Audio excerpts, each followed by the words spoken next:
Bismillah. Assalamualaikum warahmatullahi wabarakatuh. Waalaikumsalam warahmatullahi wabarakatuh. Alhamdulillahilladzi khalaqal mauta wal hayata liyabluwakum ayyukum ahsanu amala. Alhamdulillahilladzi arsala rasulahu bil huda wa dinil haqq liyudhhirahu 'alad dini kullih wa kafaa billahi syahida. Amma ba'd. Fa inna asdaqal hadithi kitabullah wa khairal hadi hadi Muhammad wa syarral umuri muhdatsatuha wa kullu muhdatsatin bid'ah wa kullu bid'atin dhalalah wa kullu dhalalatin finnar. Wa qala Allah ta'ala fil Qur'anil Karim, a'udzu billahi minasy syaithanir rajim. Bismillahirrahmanirrahim. Ya ayyuhalladzina amanu taqullaha haqqa tuqatih wa la tamutunna illa wa antum muslimun. Wa qala aidan ya ayyuhalladzina amanu taqullaha wal tanzur nafsum ma qaddamat lighad wattaqullaha innallaha khabirum bima ta'malun. Amma ba'd. Bapak Ibu, saudara-saudari jamaah yang semoga dirahmati oleh Allah Subhanahu wa taala, terkhusus kepada Ustadz Eko selaku pengampu sekaligus kepala di Baitul Mal Al-Mutakin. Alhamdulillah pada kesempatan kali ini saya diberi kesempatan dan mudah-mudahan apa yang nanti saya sampaikan selalu mendapatkan banyak manfaat serta keberkahannya, dan tim dari BMA ini kita doakan bersama semoga mendapatkan keberkahannya pula serta keridhaan dari Allah Subhanahu wa taala.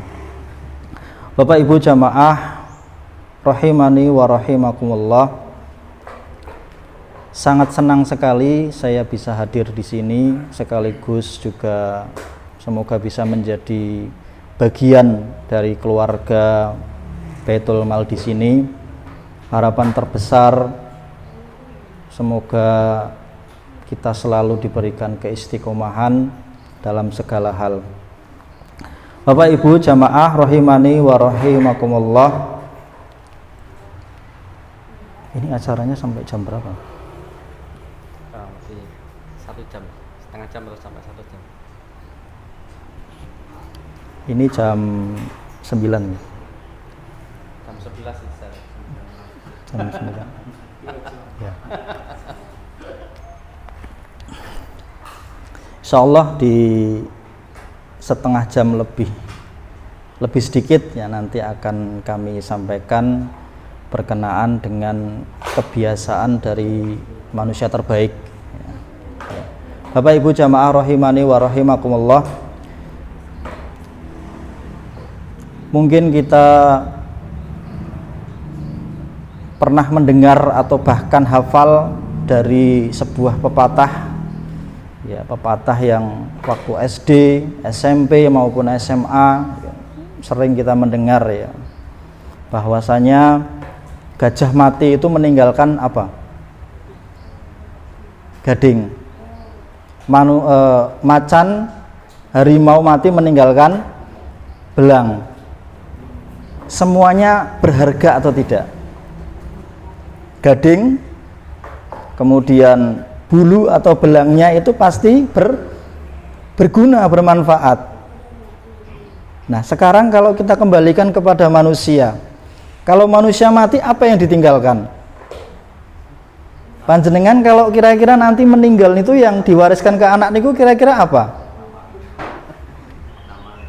Ya, ini menjadi bahan introspeksi kita semuanya Bapak Ibu sekalian, ya. Di luaran sana mungkin bisa menjawab, saya meninggalkan harta, saya meninggalkan warisan, saya meninggalkan apapun yang nantinya berguna untuk anak-anak di kemudian hari.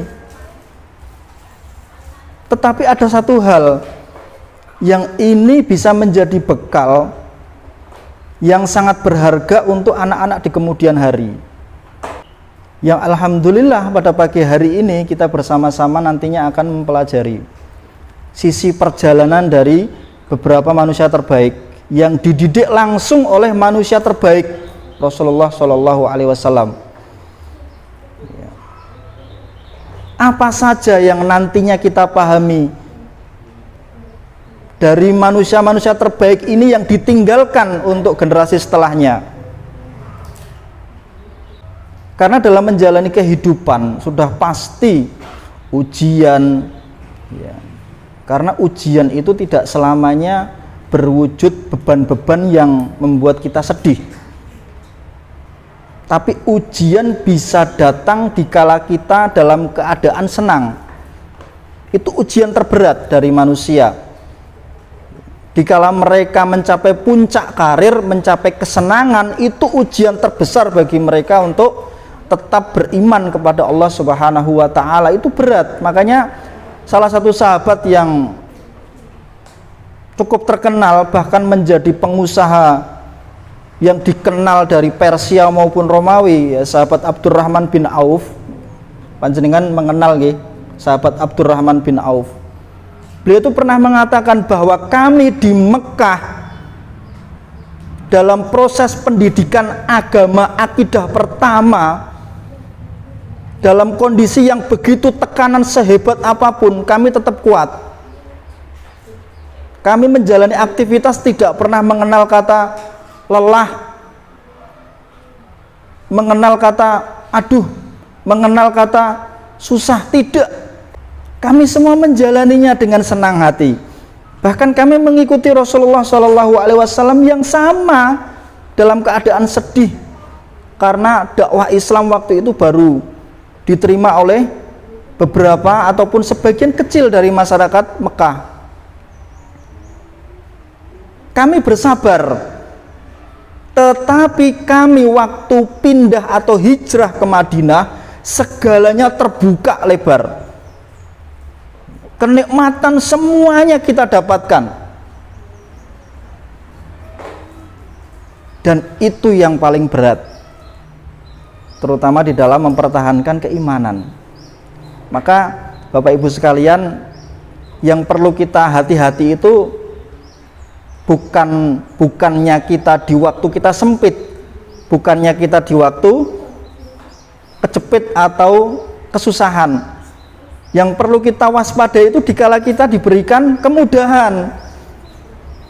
Makanya ada satu kata yang ini cukup diucapkan terus oleh salah seorang tokoh di Indonesia, namanya Abdurrahman bin Auf, Abdurrahman Wahid, ya. Gus Dur itu bahwasanya istidraj itu sangat harus kita waspadai, bahkan jangan sampailah kita mendapati kondisi seperti itu. Istidraj itu dikala dia senang mencapai puncak karir yang sedemikian bagusnya, dia akhirnya terjatuh kepada lubang kemaksiatan, bahkan dosa-dosa yang sangat harusnya dihindari oleh kaum muslimin. Ya. Bapak Ibu jamaah rahimani wa rahimakumullah. Ya. Dan sahabat Adi Abdurrahman bin Auf, ya, kami begitu mendapati kota Madinah terbuka semuanya, kenikmatan semuanya mudah kita dapatkan, itu yang menjadi berat bagi kami. Dan sekiranya kalau tidak ada Rasulullah, sudah banyak sahabat yang lemah dari sisi keimanannya. Makanya nanti bisa dilihat kota Madinah itu Bapak Ibu itu tidak begitu luas. Ya, kalau panjenengan ada yang dulu yang pernah diberi kesempatan untuk hadir ataupun datang ke kota Madinah, itu tidak begitu luas. Madinah itu yang bisa dikatakan luas itu hanya di Masjid Nabawi Bapak Ibu. Itu luasnya 24 hektar. Kalau 24 hektar itu kalau di sini nih berarti seukuran perumahan ini 2 kalinya. Ya. Itu belum lagi nanti ditambah dengan makam Baqi di timur Masjid Nabawi. Itu juga luas sekali. Itu jamaah umroh biasanya kalau pagi setelah sholat subuh cuman mengelilingi Masjid Nabawi itu sudah seperti orang lari-lari pagi, ya. Karena jaraknya sedemikian luasnya. Ya. Di Mekah pun juga tidak luas. Yang luas di mana? Ya di Masjidil Haram.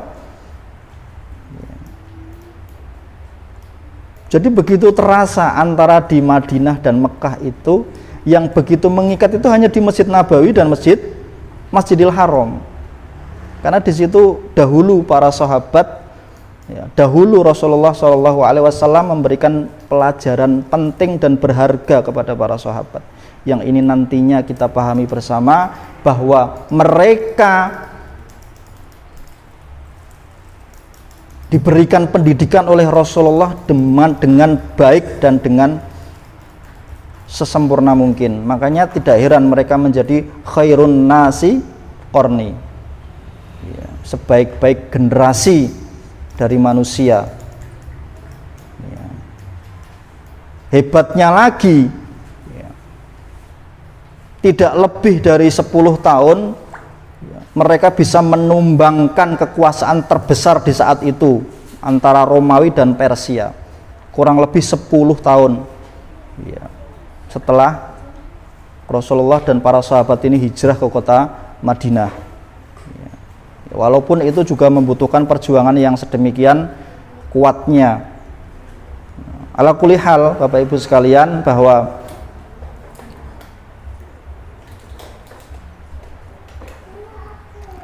bahwa kita datang pada pagi hari ini, ya, merupakan kenikmatan yang sangat besar, ya, sebagaimana sahabat Abi Darda, ya, beliau pernah memberikan nasihat kepada kita semuanya bahwa idza asbaha, ya, jikalau masuk waktu pagi, ar-rajulu ijtama'a hawahu wa amaluh, bahwa seorang laki-laki di waktu pagi itu akan didapati dua hal, ya, terkumpul di dalamnya dua hal. Apa itu?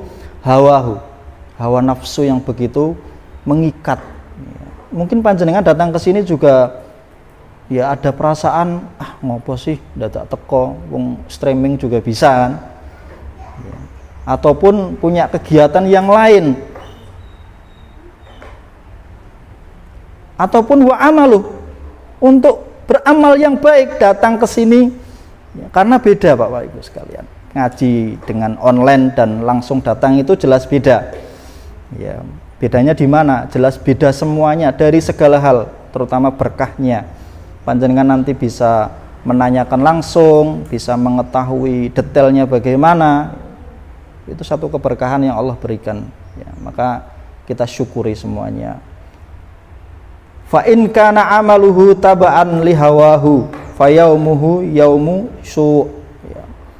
Dan apabila, ya, amal itu mengikuti dari hawa nafsu kita, kalah dengan hawa nafsu, maka di hari itu kita tidak termasuk orang-orang yang beruntung, atau bahkan kita termasuk orang-orang yang jelek, ya. Kita berlindung dari itu semuanya. Apa yang sudah kita lakukan setelah sholat subuh semuanya kebaikan, ya, harapannya tetap melekat, ya, sampai di waktu sore. Makanya kita diajarkan oleh Rasulullah SAW, ya, di zikir pagi dengan selalu membaca raditu billahi rabba wa bil islami dina wa bi Muhammadin sallallahu alaihi wasallam, ya, ditutup dengan doa Allahumma inni as'aluka ilman nafi'an wa rizqan thayyiban wa amalan mutaqabbalan, ya. Sebaliknya, ya, hawa nafsu itu kita ikat dengan perbuatan-perbuatan baik, ya. Kalau hawa nafsu itu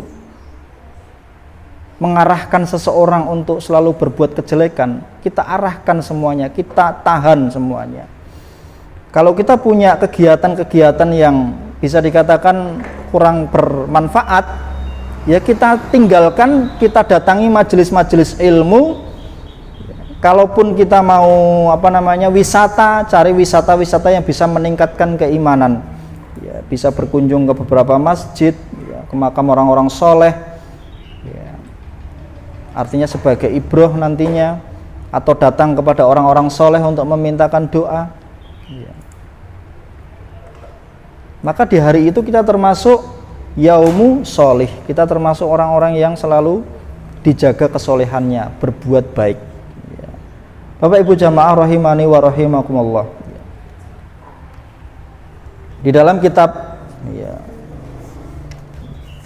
Al-Hilyah, Al-Hilyah ya. Hilyatul Auliya. Ya. Di situ disebutkan khamsun kana 'alaiha ashabu Muhammad sallallahu alaihi wasallam wattaba'un. Ya. Ya, berkenaan dengan kebiasaan atau peninggalan terbaik itu apa? Ya. Di dalam kitab ini disebutkan ada 5.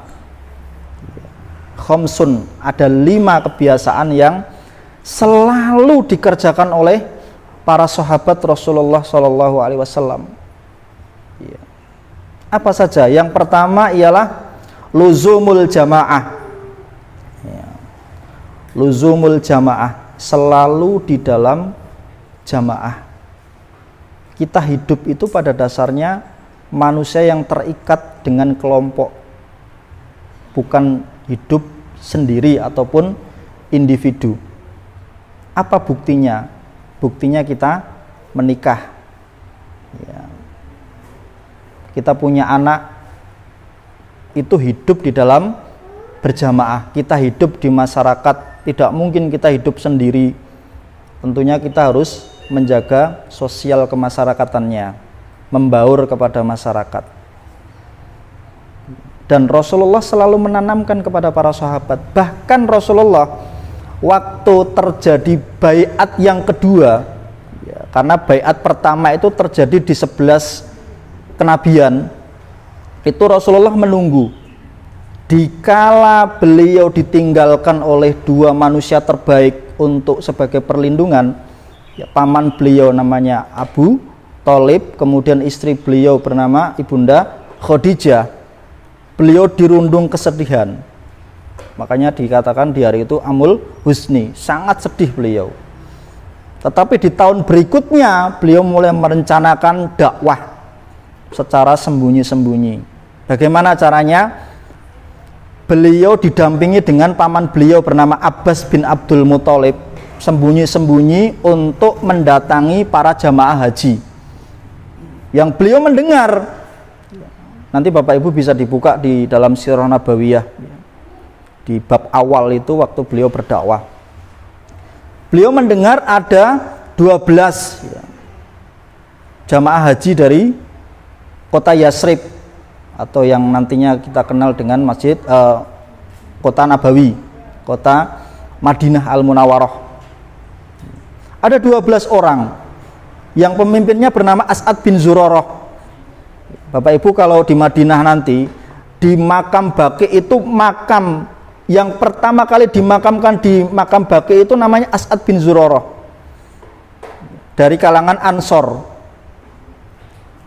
Kalau pertanyaannya siapa yang dimakamkan di makam Baqi pertama dari kalangan Ansor, jawabannya As'ad bin Zurarah. Kalau dari kalangan Muhajirin yang dimakamkan pertama di makam Baqi itu namanya Utsman bin Maz'un. Utsman bin Maz'un salah satu ashabiqunal awalun. Beliau masuk Islam lewat tangannya Abu Bakar As-Siddiq. Luar biasa Bapak Ibu. Abu Bakar As-Siddiq itu begitu masuk Islam langsung mengajak kawan-kawannya. Tercatat ada 8 sampai 9 orang yang masuk Islam.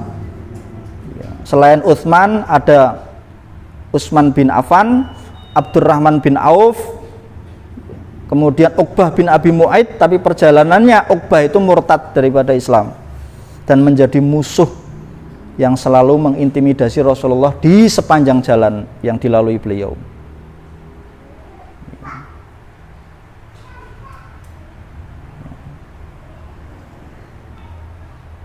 Nah, dari luzumul jamaah itu Rasulullah mengajarkan. Makanya di peristiwa itu waktu Rasulullah mendatangi para jamaah haji ini, beliau mendatangi ketuanya dulu, As'ad bin Zurarah, ditawari tentang Islam. Kemudian As'ad ini mau. Sampai nanti di pengikut-pengikutnya semuanya juga masuk Islam. Begitu mereka masuk Islam, diperkenankan untuk balik ke kota Madinah. Tetapi begitu mereka balik, mereka didampingi oleh sahabat Nabi yang masih muda belia, yang cukup terkenal ketampanannya, namanya Mus'ab bin Umair, mendampingi jamaah haji ini untuk berdakwah di kota Yasrib, yang pada perkembangannya hampir sebagian besar nanti kota Madinah itu terpancar keislaman. Sampai nanti di tahun berikutnya ada sekitar 70-an lebih dari sahabat Ansor itu yang menunaikan ibadah haji. Terjadi baiat yang kedua. Yang di baiat kedua itulah para sahabat Ansor itu diikat janji oleh Rasulullah yang nantinya mereka menyambut Rasulullah dan sahabat Muhajirin. Dan Rasulullah mengajarkan kepada para sahabat ini dengan ikatan jamaah. Begitu sahabat Muhajirin datang, diikat oleh Rasulullah dengan persaudaraan. Sahabat yang datang nanti diikat dengan sahabat Ansor. Sahabat yang datang tidak membawa apa-apa nanti akan diberikan sesuatu yang berharga bagi mereka. Maka ikatan itulah yang nantinya memunculkan jamaah yang begitu kuat. Dari awalnya jamaah minal muslimin, akhirnya menjadi jamaatul muslimin. Yang pertama kecil, kemudian menjadi besar. Dan dua karakter dari sahabat inilah yang nantinya menjadikan generasi unggul dari mereka. Kita pahami bahwa penduduk Mekah itu aktivitas perdagangan. Mereka sudah terbiasa dengan kehidupan mandiri, bahkan dengan keberanian mereka di dalam berdagang, dan nanti akan dipadu-padankan dengan sahabat Ansor dari Madinah yang rata-rata para petani, para pekebun, yang waktunya cukup luas, yang fleksibel. Makanya ndak heran Bapak Ibu sekalian, nek jenenge ngaji niku sing paling gampang dikumpulke niku rata-rata niku petani. Ya walaupun kalau petani kan biasanya di masa-masa panen itu agak susah juga gitu. Atau di masa waktu mau mulai menanam. Karena waktunya fleksibel dibanding para pedagang. Yang bapak-bapak mungkin yang sudah menjalankan usaha mungkin juga berat untuk mendatangi majelis ilmu. Tapi banyak contoh yang sebenarnya ini menjadi kita untuk bersemangat. Para sahabat itu juga sudah menjalani, mereka sudah mencontohkan bagaimana dengan aktivitas yang begitu padat, mereka tidak pernah lepas dari majelis ilmu. Bahkan mereka selalu terdepan untuk hadir di majelis ilmu. Diikat oleh Rasulullah dengan luzumul jamaah. Maka kita pahami di dalam surah Ali Imran ya, ayat yang 103, wa'tasimu bihablillahi jami'a wala tafarraqu. Bapak Ibu perlu mengertosi, ayat ini turun untuk siapa? Ayat ini turun untuk sahabat Ansor dari Aus dan Khazraj, karena Ansor itu dua kabilah yang dari dulu sering berseteru, sering terjadi peperangan. Jadi Aus dan Khazraj itu ratusan tahun sering berperang. Bahkan Rasulullah datang ke kota Madinah, masalah kecil itu bisa menjadi masalah besar. Sampai Rasulullah melerai sendiri. Sering terjadi pertikaian. Maka ayat ini turun untuk memperingatkan para sahabat Ansor. Mereka sudah diberikan keislaman. Wa'tasimu bihablillah. Berpegang teguhlah dengan tali-tali agama Allah. Hablillah ya, kalau dalam tafsir Ibnu Katsir ya, itu dimaknai dengan hadzal Quran ya. Jadi yang mengikat kaum muslimin itu sebenarnya dengan Al-Quran. Makanya di dalam sebuah hadis Rasulullah SAW, tidaklah kutinggalkan oleh kalian dua pusaka yang apabila kalian memegang menjadikan panduan, maka tidak akan tersesat. Kitabullah wa sunnati, Al-Quran dan sunnah Rasulullah SAW ya.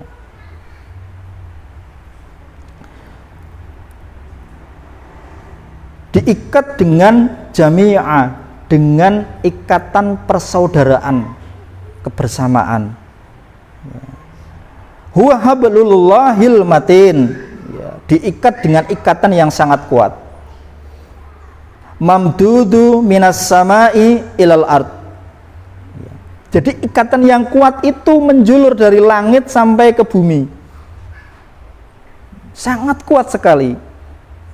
Diikat dengan wahyu dari langit kemudian untuk disebarkan, didakwahkan di muka bumi.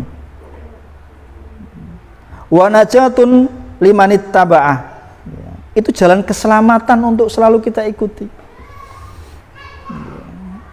Nah, kemudian di baris selanjutnya wala tafarraqu, janganlah kalian berpecah-pecah.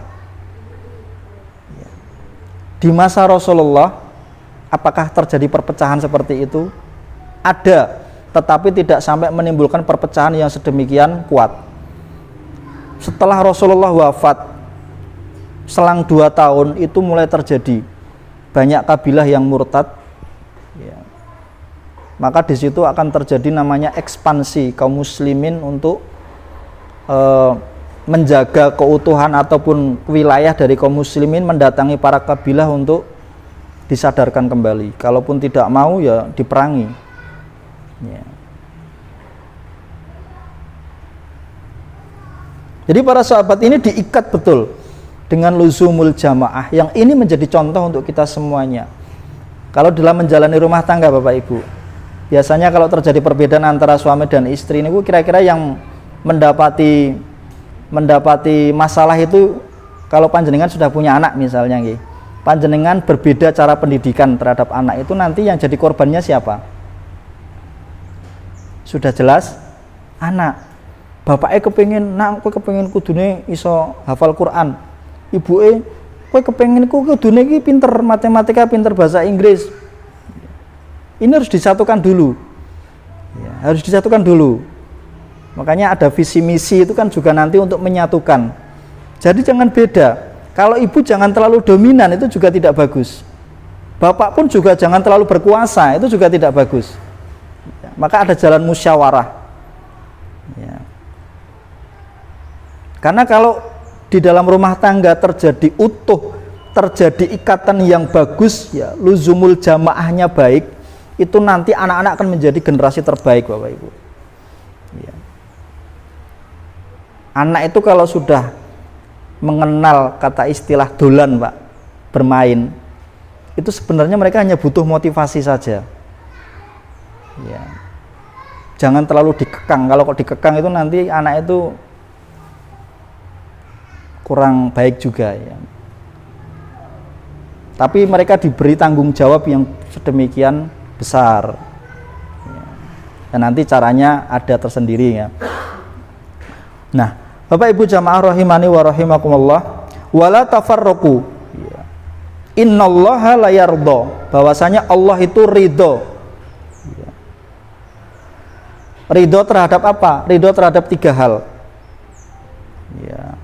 Maka nanti untuk sebagai peringatan bagi kita, tafarraqu di sini kan perpecahan.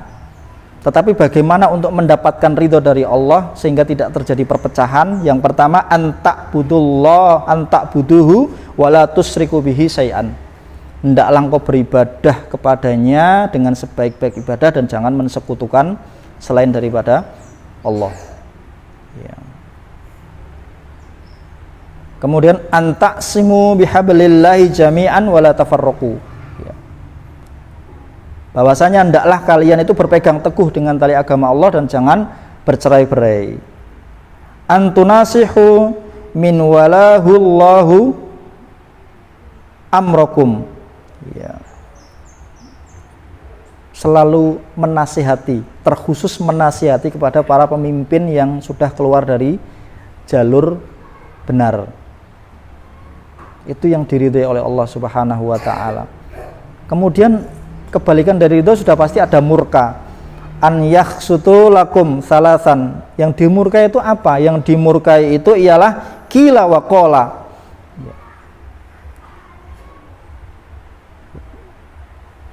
Banyak bicara, pembicaraan yang tidak jelas, yang tidak mengarah.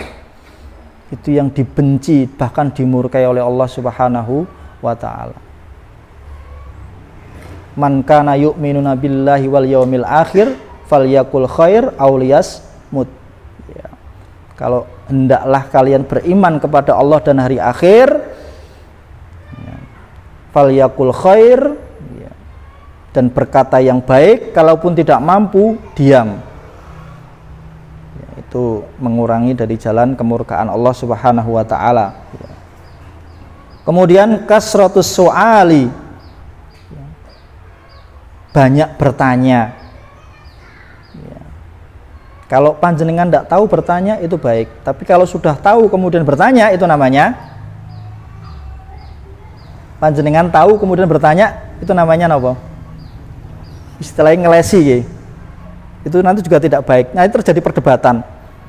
Jadi kaidahnya itu kalau bertanya, panjenengan kalau memang belum tahu tanyakan. Tapi kalau sudah tahu jangan ditanyakan.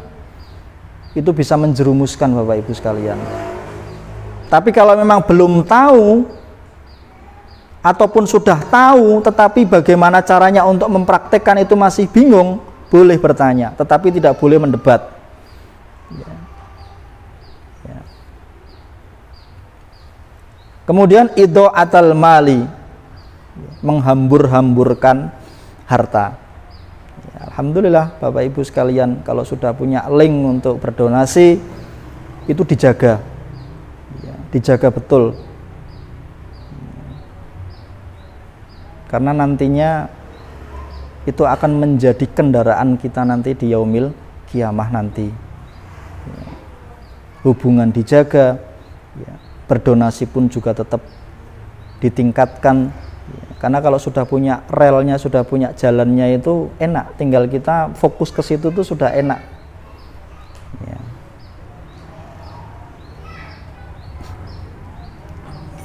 Jadi luzumul jamaah, diikat dengan jamaah. Kita lihat para sahabat Ansor dan Muhajirin diikat dengan jamaah. Dan nanti di kemudian hari ini akan menjadi contoh kita semuanya di dalam membangun rumah tangga, bagaimana para sahabat itu mereka tetap menjalani luzumul jamaah, dari jamaah yang begitu besar sampai ke kalangan atau rumah tangga mereka masing-masing. Kemudian yang nomor 2 yang menjadi kebiasaan dari para sahabat ini,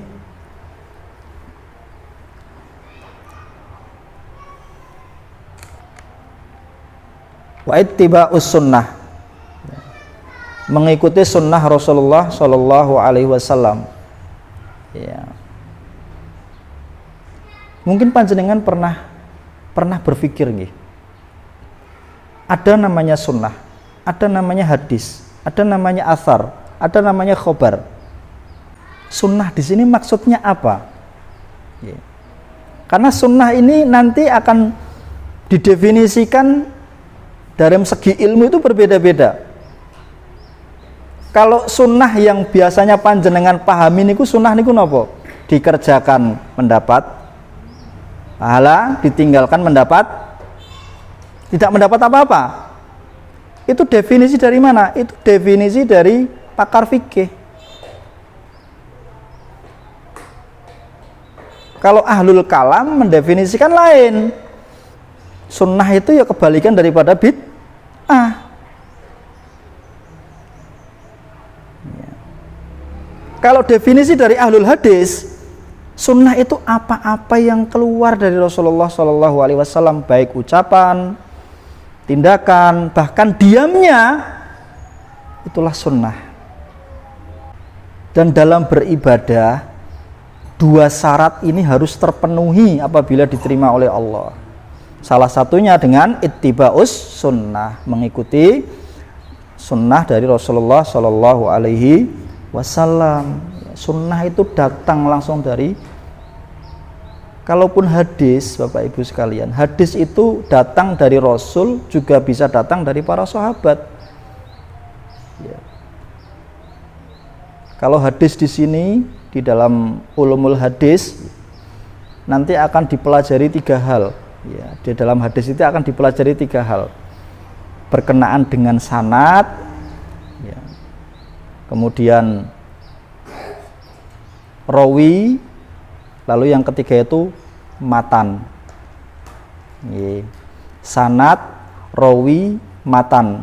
Itu biasanya pelajaran di dalam ulumul hadis. Ya. Jadi mungkin sebagai pembelajaran saja, hadis ini juga banyak sekali ya, ribuan bahkan jutaan ya, dan derajatnya berbeda-beda ya. Nah, mungkin sebagai referensi saja, kalau ingin punya buku ya paling tidak di dalam rumah tangga kaum muslimin itu punya Sahih Bukhari, Sahih Muslim, itu juga harus dihadirkan Bapak Ibu sekalian. Maka di dalam rumah tangga itu ada kitab-kitab induk yang yang wajib untuk dihadirkan di dalam rumah kita. Kalau kitab sirah ya jelas sirah nabawiyah, sirah sahabat. Kalau tafsir Al-Quran, tafsir Ibnu Katsir ya. Kemudian tafsir Jailalani, boleh segala macam ya tafsir itu yang, tapi yang jelas yang muktabar. Kalau dalam kitab hadis mungkin bisa dihadirkan Sahih Bukhari, Sahih Muslim, Riyadhus Shalihin, atau bahkan yang paling murah saja. Yang paling murah kitab hadis niku napa? Panjenengan kalau belanja buku-buku yang paling murah niku napa? Hadis Arba'in Nawawi. Buku saku. Harganya pinten niku? Paling 2.500 nggih. Tapi kira-kira yang paling murah jenengan hafal apa enggak? Oh, sudah hafal 3 itu luar biasa Bapak Ibu. Ya, 3 itu luar biasa. Karena yang pertama itu kan iman ya. An Abi Hafsin Umar bin Khattab radhiyallahu anhu yaqul innamal a'malu binniyat wa innamal likulli imri'in ma nawa. Faman kanat hijratuhu ilallahi wa rasulih fa hijratuhu ilallahi wa rasulih. Wa man kanat hijratuhu lidunya yusibuha au imra'atin yankihuha fa hijratuhu ila ma hajara ilaihi. Rawahu Abu. Hafal nama buatan. Lah itu sanad, rawi, matan. Sanad itu yang pertama, rawi itu nanti yang meriwayatkan, matannya itulah yang isinya. Itu hadis Bapak Ibu. Dalam ulumul hadis ya. Itu kalau di perkuliahan biasanya nanti di semester 2 sampai 3 itu masuk di ulumul hadis gitu.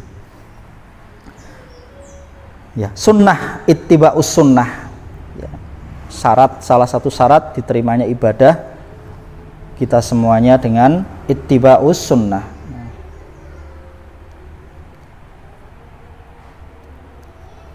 Dan keutamaan mengikuti sunnah Rasulullah Shallallahu Alaihi Wasallam ialah yang pertama ialah anjuran tidak masuk dalam perselisihan sunnah ya, karena akan binasa. Kalau panjenengan mendapati ada hadis yang secara definisi bertentangan, itu sebenarnya bukan bertentangan tetapi saling menguatkan. Jadi hadis itu seperti halnya di dalam ulumul Quran, ada yang dihapus dan ada yang diganti ataupun saling menguatkan. Kalau hadis ini kurang, nanti yang selanjutnya akan melengkapi. Tidak ada yang bertentangan jauh ya. Kalau bertentangan itu biasanya nanti tergantung kondisi. Kalau kondisi di sana sudah pasti berbeda dengan kondisi yang dialami. Makanya dari ribuan atau bahkan banyak para sahabat itu juga mengeluarkan ya, hadis itu juga banyak. Jadi berbeda-beda. Maka anjuran untuk tidak masuk dalam perselisihan. Kemudian mentaati sunnah Rasul adalah wujud ketaatan kepada Allah Subhanahu wa ta'ala. Dan mengikuti sunnah Rasul maka akan diberi kebaikan dunia ya. Maka yang menjadi kewajiban kita terhadap sunnah ialah alaikum bisunnati wa sunnatil khulafair rasyidin al mahdiyyin min ba'di addu alaiha ya. Sunnah-sunnah yang telah kita pahami, addu alaiha bin nawajid, pegang teguh. Kalau dalam bahasanya hadis Arba'in Nawawi, gigit dengan gigi geraham kalian.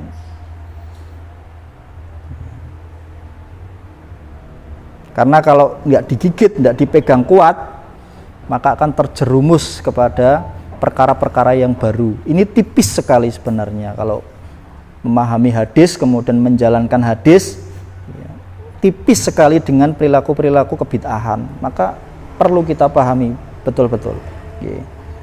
Jadi ini dua kebiasaan yang dilakukan oleh para sahabat, mengikuti sunnah sedetail apapun. Bahkan Bu, Bapak Ibu sekalian, contoh saja, ada salah seorang sahabat itu bila berjalan di sebuah gang, itu selalu menunduk, padahal di situ tidak ada penghalang, selalu menunduk. Itu gangnya terlihat jelas, tidak ada yang menghalangi, tapi begitu jalan menunduk. Maka ada muridnya yang bertanya, wahai guru, kenapa Anda berjalan kemudian menunduk seperti itu?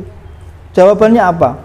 Saya dahulu melihat Rasulullah berjalan di gang ini selalu menunduk. Padahal di waktu itu menunduknya beliau itu karena ada penghalang, makanya beliau menunduk. Tapi itu pun tetap dijalankan ataupun diamalkan oleh para sahabat, walaupun sudah berbeda zaman. Ataupun kisah yang cukup menarik yang biasa dihadirkan untuk anak-anak kita, bagaimana Rasulullah menyuapi Yahudi sampai akhirnya masuk Islam. Itu hanya dilakukan oleh Rasulullah, tapi begitu beliau meninggal, sahabat Abu Bakar ini bertanya kepada salah satu istri beliau yang bagian dari anak beliau, Abu Bakar nih, sahabat Bunda Aisyah bertanya, kira-kira apa yang dilakukan Rasulullah yang belum ayah lakukan? Jadi semua kebiasaan Rasulullah itu sahabat Abu Bakar yang paling terdepan. Karena sunnahnya Rasul itu tergambar di dua sahabat, sahabat Abu Bakar dan sahabat Umar. Makanya yang mengikuti sunnah dengan caranya yang agak keras-keras itu biasanya yang mengikuti hadisnya dari jalurnya Umar bin Khattab. Kalau yang lembut kemudian yang betul-betul pendiriannya kuat, artinya yang keras yang pasti juga baik. Itu nanti kalau yang lembut dan selalu tazkiyatun nafas itu dari jalurnya sahabat Abu Bakar As-Siddiq. Jadi sahabat Abu Bakar itu tidak pernah terlewat. Makanya begitu ditanyakan, jawaban dari Ibunda Aisyah, jawabannya, wahai ayah, hanya satu yang belum engkau lakukan. Apa itu? Biasanya di waktu pagi Rasulullah datang ke pasar, mendatangi, ada satu orang atau satu warga Yahudi itu yang disuap. Terus menerus. Maka begitu mendengar itu, seketika sahabat Abu Bakar langsung menjalankan. Yang nantinya di akhir cerita orang Yahudi ini masuk Islam dari sebabnya cerita dari sahabat Abu Bakar As-Siddiq. Karena orang Yahudi ini tidak tahu siapa yang menyuapinya dahulu. Maka diceritakan bahwa yang menyuapi yang dahulu itu Nabi Muhammad SAW, baru dia kaget kemudian masuk Islam. Sunnah yang dilakukan oleh para sahabat sekecil apapun, karena tidak ada urusan sunnah itu yang remeh dan kecil, itu tidak ada. Itu semuanya bermakna, semuanya memiliki manfaat yang begitu besar dalam segala hal. Apa yang dilakukan Rasulullah itu semuanya memiliki keutamaan. Menjaga jasmani kita, menjaga rohaniyah kita. Maka ini yang selalu diamalkan oleh para sahabat, ittiba'us sunnah, mengikuti sunnah Rasulullah SAW. Yang ketiga ialah wa imaratul masjid, memakmurkan masjid. Kalau di Kendal ini kan sudah ada namanya resi-resi masjid, kemudian ikatan takmir masjid atau remaja masjid. Itu pada dasarnya mereka kan ingin memakmurkan masjid. Karena apa? Karena di dalam surat At-Taubah ayat 18 itu Allah sudah memperjelas, innama ya'muru masajidallahi man amana billahi wal yaumil akhir. Sesungguhnya yang memakmurkan masjid Allah itu dari siapa? Dari orang-orang yang beriman. Beriman kepada Allah, beriman kepada hari akhir, wa iqamas shalah, mendirikan salat, wa ataz zakah, menunaikan zakat, walam yakhsha illallah, dan mereka takut kecuali kepada Allah Subhanahu wa taala. Dan memakmurkan masjid ini menjadi bagian yang sangat penting. Bahkan Rasulullah Shallallahu alaihi wasallam, beliau pernah mencari-cari seseorang yang setiap hari itu kerjaannya hanya membersihkan Masjid Nabawi. Itu ada di makam Baqi, itu makamnya orang yang biasa membersihkan Masjid Nabawi di waktu Rasulullah masih hidup.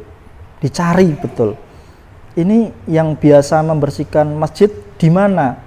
Didapati ternyata dia sudah meninggal. Kalau zaman dahulu waktu kita mungkin masih kecil nih Bapak Ibu, ini kan masjid dan langgar maupun musola itu kan ramai ya dengan sholawat, dengan kegiatan-kegiatan yang semuanya hidup ya.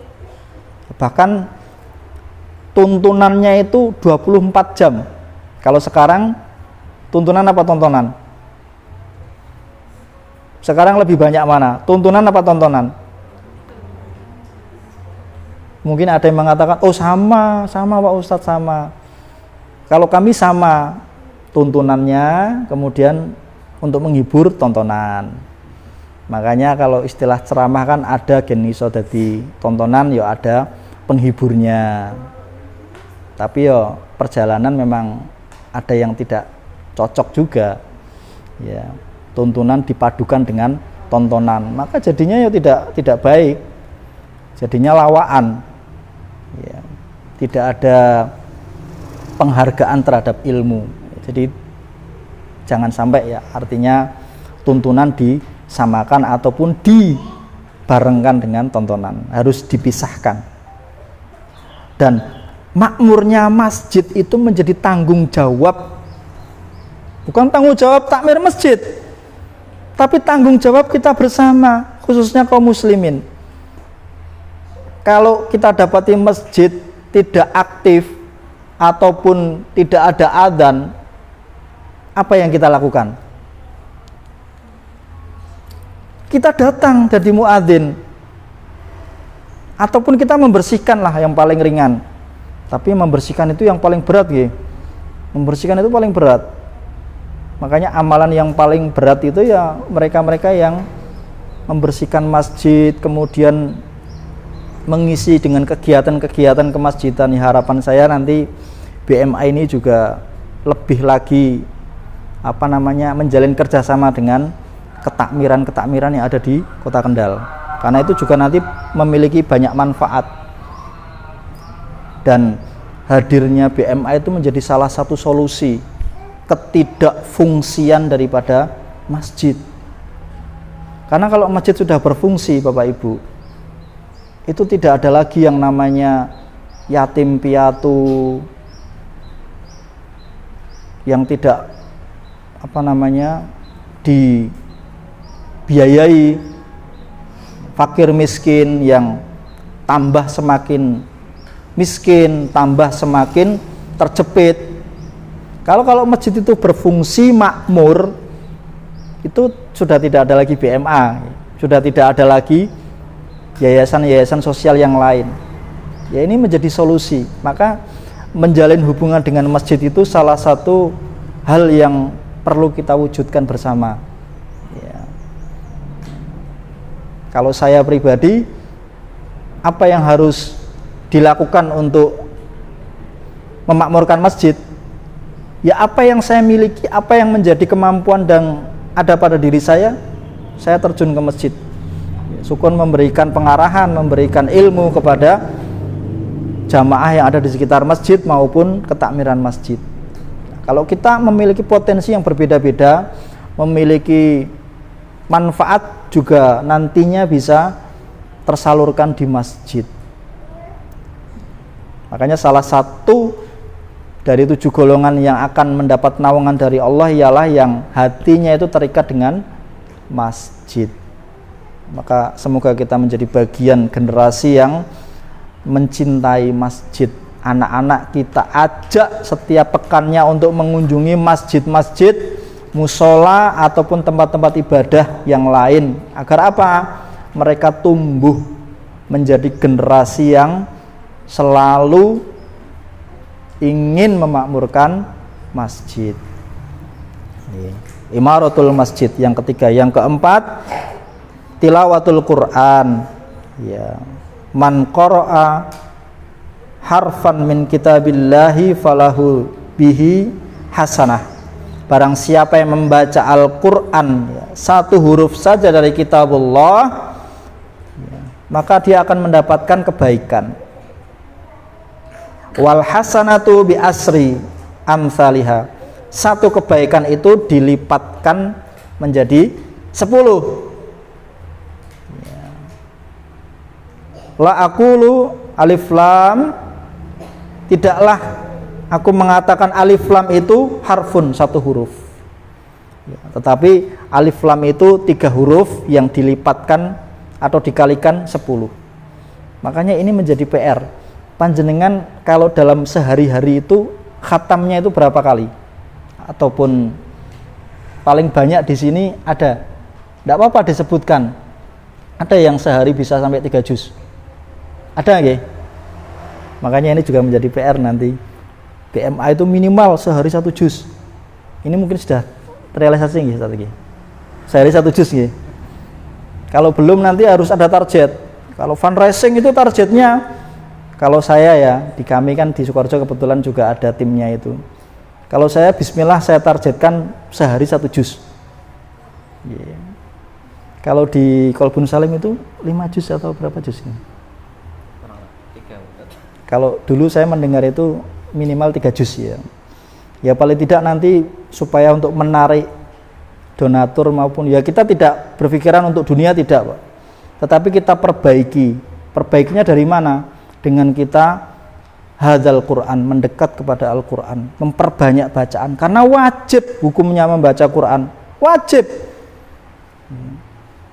Kalau menghafal itu sunnah. Panjenengan kalau ditanya berapa juz, menjawab pun tidak malu.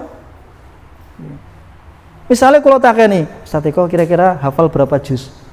Beliau menjawab misalnya 5 juz, tidak malu. Kalau misalnya bertanya 10 juz, tidak malu. Tapi kalau ditanya sehari berapa juz yang dibaca, waduh, 1/2 juz, malu.